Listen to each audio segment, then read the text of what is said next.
小学校の図書館に行って、世界の地理の本があったんですよ。開いてみたら、正教会の写真と、正教会の修道士の帽子をかぶった姿が載っていて、これなんだろうと思ったんですよ。で、そこで初めて正教会っていうものの存在を知って、興味はあったんですけれども、広島には正教会ないですから、ことはできなかったんですね。こんにちは、さきです。今日は静岡の正教会で、司祭をされていますイオアン神父に、お越しいただきました。今日は本当に貴重なお時間ありがとうございます。ありがとうございます。簡単によかったら自己紹介していただけますか？はい。皆さんはじめまして。司祭のイオアン、一般の言い方ですとヨハネとか、英語だとジョンですね。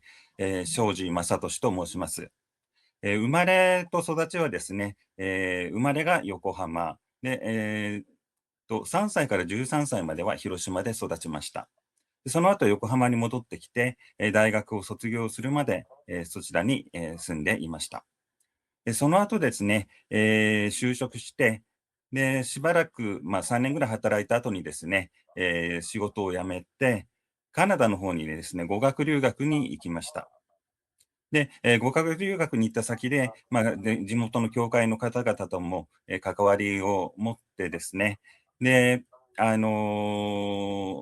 変な教会だったんですけれども、その大変さの中でいろいろ学びまして、で、進学校に行きたいなという、希望をですね、ほのかに、持ちまして、で、そして日本に帰ってきました。で、日本に帰ってきて、日本の教会と話をして、アメリカのですね、聖ウラディミール正教神学院に、留学したいということで、あと、当時のカナダの大司教様からのですね、サポートの、お手紙等もありまして、無事、進学することができました。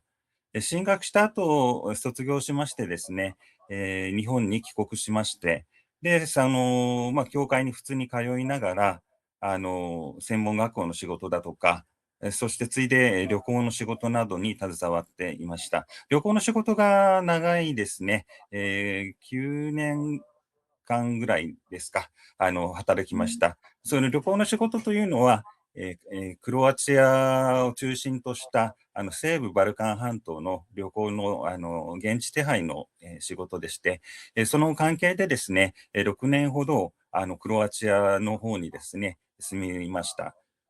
3年間は、首都のザグレブで、3年間は、イストラ半島のですね、南端の町プーラというところにおりまして、ただですね、旅行業界というのは皆さん、語学達者な方が多いので、英語でですね、仕事の方はすべて行ってましたので、私はセルボクロアチア語というのはですね、ほとんどできません。それがちょっとちょっと恥ずかしいところなんですけれども。そしてですね、あと数年クロアチアにいて、日本に帰ろうかなと思っていた時に、コロナウイルスの大流行が発生しまして、そして日本に帰ってくることになりました。で、これがですね、もう人生の計画を、一転させてしまいまして、もともとですね、いずれ教会の、で奉仕したいというふうに思っていましたけれども、で、それが数年後かなと思ってたんですけれども、日本に帰ってきて、その時にちょうど日本ハリソス正教会教団の方で、新品聖職者養成の短期コースというのをですね、開かれることになりまして、それにですね、参加させていただいて、補祭、そして、司祭に助成されることとなりました。大事なことを一つ忘れてましたね。洗礼はいつかということなんですけれども、あはい、の、20歳の時、大学2年生の時ですね、横浜のハリソス正教会で、洗礼を受けました。詳しはい。くね、教えていただいて、ありがとうございます。じゃあ、20歳の時に洗礼を受けたということであれば、それまではい。は、キリスト教の家族のもとで育ったとか、例えばもうプロテスタントまたはカトリックの信者だったっていうことはあったりするんですか？あ、私の場合はですね、もう完全に無宗教な、家庭で育ちました。うーあん。の、強いて言えばですね、母方の方は、法事、ですとか、そういった伝統的な行事はあったんですけれども、はい。父方の方は法事ですとかも一切ないんですね。ええ、で、本当にもう全く無宗教で、お仏壇とかもなかったですし、そうなんですね。うん。完全に無宗教でした。そういった中でですね、ちょっと私、最初に横浜で生まれて広島に父の仕事の転勤で引っ越しをしたんですけれども、そはい。こでですね、かなりいじめを受けたんですね。ああ。今では想像つかないと思うんですけれども、声がすごく高かったんですよ。ハイソプラノの声で、ボーイソうープラノだったんです。ん。うあと、あーん。まり外遊びとかが好きな子供ではなかったので、うんうで、ん。あと、性格もですね、ちょっと、普通とは言い難い、ちょっと独特なところが、個性がありますので、そうんうれで、んうん。軋轢が生まれてしまったんですね。そういったこともあったんだと思うんですけれども、小学校5年生、6年生ぐらいからですね、う神様っん。てなんだろう、宗教ってなんだろうっていうような関心はありました。ある時にですね、うん。図書館に学校の図書館、小学校の図書館に行って、世界の地理うん。の本があったんですよ。開いてみたら、正教会の写真が出てたんですね。正うん。教会の写真と、うんうん。正教会の修道士の、帽子をかぶった姿が載っていて、これなんはい。だろうと思ったんですよ。で、そこうん。で初めて、正教会っていうものの存在を知って、うん。で、興味はあったんですけれども、広島というのは、広島には正教会ないですから、はい。行くことはできなかったんですね。うーで、そしん。て、関心を持ちつつの、で、本をある時見つけまして、オリベ・クレマンというフランス人の神学者の書いた東方正教会という本ですね。それをはい。中学校1年生かなの時に買って、うん。見つけて買って、で、それを読んで、概要的なものを知ることがでうん。きまして、うただ、ん。ほんとに教会っていうものは、教派を問わず行ったことはなかったですし、親うん。もまたそういうところに行くのをすごく嫌がりましたので、うん。ええ。で、高校に広島から横浜に戻って、で、高校時代にですね、できた友達うん。がですね、すごく熱心なはい。バプテストだったんですよ。へえ。で、うん。その彼女が自分の教会の伝道会というかうん。伝道集会ですね、音楽のはい。集会だとか、そういったところに誘ってくれて、で、うん。行って、で、そこでその証しとかをされるじゃないですか。はい。伝道集会の音楽うん集会だっうん。たとしても。うん。でも、その話を聞いてはそれほどピンとは来なかったですね。敬意は払いますけれども、それほど心惹かれることはなかったんです。うんうでんうで、ん。その間に、高校時代ですね、いろんはい。な宗教、例えばそれこそほんとにモルモンだとか、うん。エホバの証人だとか、そういったところうん。の教義も全部こう調べたりだとかして、ねえ、すごい。正教会にもとうとう行ってみたんですよ。東京ですもんね。東京のじゃあ横浜で、うで、最初んうん。に東京に行ってみたんですね。はい。そしたら、東京の教会はちょっと入り口のとこの雰囲気も暗いんですよ。うーん。で、今はちょっと変わってるんですけど、暗くて、入るのもちょっとうん。大変で、で、入えったえ。後、で、前もって青年会に行ってみたらっていう風に言われてたんですけれども、で、青年会にも行ってみたんですね。そうしたら、ん。そこの当時の会長さんがすごい狂信的な人だったんですよ。おお。うん。それで、うん。私その人と話して嫌になってしまって、あ、なんかもう、本に書いてあることは素晴らしいのに、なんで心の狭いこんな狂信的な人なんだと思ってしまって、嫌になってしまいましたね。うで、それーん。で、その後、数年間ですかね、正教会には行かなかったです。うーん。で、その間もですね、聖公会を回ったり、カトリックもあったりしてたんですけれども、ぼっそり、はい。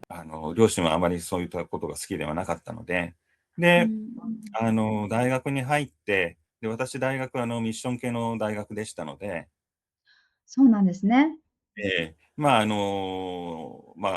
義務必修で、教会、学校のチャペルに出ないといけないみたいなのがあったので、うん。出たりですね。あと、そこの宗教部の職員の方、牧師さんとかに話すようになったんですよ。うーん。で、その牧師さんが、私がすごい正教会に関心があるっていうことを知って、うん。で、その牧師さんが、あなたじゃあもう正教会行ってみなさいよ。うん。で、もう一度真面目に考えてみて、洗礼受けたらどう？でも、その方が言った、もう嫌だったら辞めればいいんだからっていううん。一言でうん。ちょっと心が軽くなったんですね。確かに。うん。いや、その人に言ったのはね、確か離婚は結婚しなければできないんですよとかっていう言い方をしたんですけども。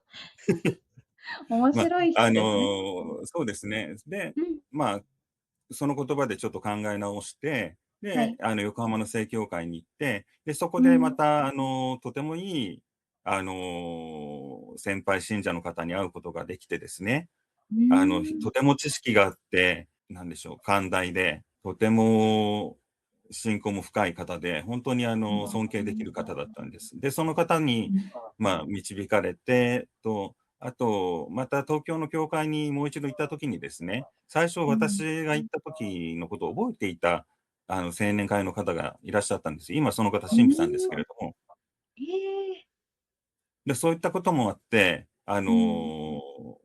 どんどんその正教会に惹かれるようになって、うん。で、安心もできるようになって、で、うん。洗礼を受けましたね。ただ、洗礼を受けたことは、うん。両親には言わなかったんですよ、うー私。ん。家族にもね、うん。誰にも。うん。というのが、両親の恐れてたことは、ちょっとその信仰に熱心になって、うん。社会から隔絶しちゃう、要するに大学もあんまり行かなくなって、こうみんうなで集まってん。住んで、なんかいろんなもの売りに販売に出たりとかっていう、そういううん。うん。ことを、一番恐れていたので、で、はい。言わなかったんです。で、日曜うん。日、できる限り教会に行ってってうん。いう生活を送ってました。じゃあ、そこからでもやっぱり司祭になるって、こう信徒になってから、またそれから司祭になるって、こう、まはい。た覚悟がね、覚悟がやっぱええ、違うと思うんですけど、司祭になろうと思ったのは、その留学先で思ったからなんですか？そうですね、どちらかというとですね、う私の場ん。合は、もう当時、今はインターネットとかすごい情報が手に入るじゃないですか。はい。ただ、今からもう30年も前になると、もう本当はい。に正教会の情報って限られてたんですよ。はい。日本語の本も2、3冊しかなくて、うーで、ん。海外の教会のこともよくわからない。はい。だから、例えば、私最初に、大学生の時に韓国の正教会に行った時、驚いたんですね。で、うんうん。なんで違うんだ、違う、これはこうなんでしょうけど、なんで違うんだろうとかを誰に聞いてもわからない。あ、その正教会にいる人に聞いても、そういうもんなあ、んだと。そこでは聞かなかったんですけど、うんうん。日本に帰って聞いて、誰と話しても、うん。なんかよくわからないみたいな感じで、尊敬する先輩信者の方だけは、それはギリシャ系だとこういう風になっていて、へあの、え。あうん。と、正教会はよく、電子オルガンオルガン使わないって言うじゃないですか。はい。でも韓国教会は電子オルガン使うんですよ。う知らん。なかったです。とか、そういうことがあるので、で、そういったうことを聞いてん。も、誰もよく、本当に限られた、現うん。地のアメリカとかに行ったことのある人以外は、もうはい。そういったことすらわからない状況だったんですね。なので、はい。うたん。ただ折に触れてくる情報で、アメリカうん。正教会、例えば伝道用のパンフレットだうん、うとか、ん。うん。日中学校の教材だとかがしっかりあるっていうのは分かっていはい。たので、まあ、うん。うん、できれば将来的にそういったことの、翻訳とか紹介だとかができればいいなと思って、で、それにははい。まず英語力を伸ばそうと思って、うん。で、カナダの方に行ったんですね。じゃ、カで、ナダの留学もかなり目的を持って行ったんですね、そのように。そうですね。すごい。ええ。で、行った先で、はい。トロントの うん。OCA の、大聖堂にいたんですけれども、冗談で、主教様の頭痛の種の教区って言われてたところで、ああ、主教様の頭痛の種の教区？え？非常にですね、なんうん。ていうのか、エスニックグループと英うん。語話者の、こうん。の仲が険悪だったんですよ。はい。実際ね、今でもびっくりすうん。るかもしれないんですが、ちょっと話がずれちゃいますけど、トうん。ロントってカナダで一番大きい都市じゃないですか。はい。でも、英語を使ってる教会って、1、2、3軒かな、今も。それぐらいなんですよ。正教会。ええ。ええ！少ない。あとはほとんど、ギリシャ語、セルビア語、うん。教会スラブ語、うん。ルーマニア語みたいな感じですね。はあ。で、ミックスでもなく、もう完全に。完全に、私がいた時はですね、完全にうん。ほんとにギリシャ語、完全わあ。に教科スラブ語、完全にセルビア語とかが多かったですね。じゃあもうそこの人たちばっかりが集まりますよね、そのそう言語圏のそうそう。人たち。ええ。で、私の行った教会は、うん。OCA、アメリカ正教会だったので、うまだん。ちょっと、英語系の人はい。だとか、あとは、うん。2世、3世、4世で、もう英語の方がうん。中心になった人が、はい。そこそこいたんですけど、ね、当時の、ま大移民ブームで、うん。結構ロシア系、旧ソ連からの移住者がまたどっと来たので、8割方多分、信徒来る方の8割方はもう、ロシア語話者の人だったんですよ。ね、でも将来を見据えたら英語とか、カうん。ナダなんでフランス語も含めて、そういったことを考えないといけないんだけれど、うあん。の、そこの神父さんは、そのエスニックうん。ゲットを守りたいタイプだったんですよ。はい。分かります。ね。はい。で、そうん。れで、うん。そこでのなんと言いますか、いろいろあったんですね。で、それで、やっぱりこういった状況に正式に対処するには、きちんうん。とした神学を学ぶことが必要だなと思い始めたんですよ。へえ、その様子を見ながら。様子を見ながら、うーそこに関ん。わりながら。そこの信者さんの、もう英語系の信者さんたちも勧めてくださったし、うん。当時のカナダの OCA の大司教様も勧めてくださったので、聖ウラジうん。ミルに行きたいなと思い出したんです、そこで。はい。うん。で、だからなんでしょうね、こういうとがっかりするかもしれないんですけれども、なんか、お告げのようなものが来て、神父さんになれとか、そういうのはないです。そういっうん。た徐々な気持ちで、実際進学校に行ってからは、いろいろ学んで、で、うん。こういったことを、あの、いい日本の人にもシェアしたいなと思うようになったんですよ。自う分のん。知識にとどめるだけではなくて、シェアしたい、うん。分かち合いたい。はい。で、それを分かち合うという中で、一うん。番、効果的というか、やりやすい方法っていうのが、聖職者になるっていうことうん。だったんですね。はい。すごい。ね、先ほどお告げのようなものがあったわけじゃないっておっしゃってましたけど、なんかすごいお話ええ。を聞いてたら、すごい心がものすごく動かされて、そこにこう従っていく、ね、ヨアン神父がいたから、なんかそれはすごい神様の働きがあってのことなのかな。もちろんそう思います、う私は。ーん。ね、日本の方にっていう、で、実際にこう日本に予想していたよりかは早く日本に戻ることになられたと思うんですけど。卒業した後に、私司祭になったのは実はつい最近なんですよ。で、コロナ以あ、はい。降なので。うんうんうそれまでんうん。は、海外におりましたので、それまでは日本にいたり海外にいたりで、はい。で、もちろんそれうん。で当時、現地のクロアチアにあるセルビア教会には毎週うん。通ってましたので、その信仰うん、を欠かすうん。ことはなかったと思います。うん。なるほど。じゃあ、進学校ですね。進学校を卒はい。業されてから、クロアチアと日本を行き来しながら、働くっていう、選択をされた理由って何なんですか？すぐに司祭に日本に帰ってなるのではなく、旅行会社で働く選択をされたのって、何か理由がありましたか？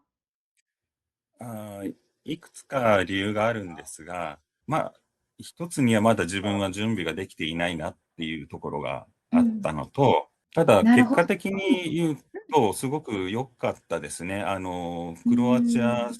セルビアクロアチアのセルビア教会に、毎週参登できたことは、うん。なんでしょう、伝統的な正教国のはい。信徒さんのメンタリティだとかを、理解す確かに。ることがだとか、教会のあり方というのが分かったので、現地の人のうん。のんびりとした信仰感覚っていうのへは非常え。によかっ私に良かったですね。例えば、うん。みんなも好きな髪型だし、うあん。の、もう、要するに普通の服なんですよ。服も靴も特うん。別な、うん。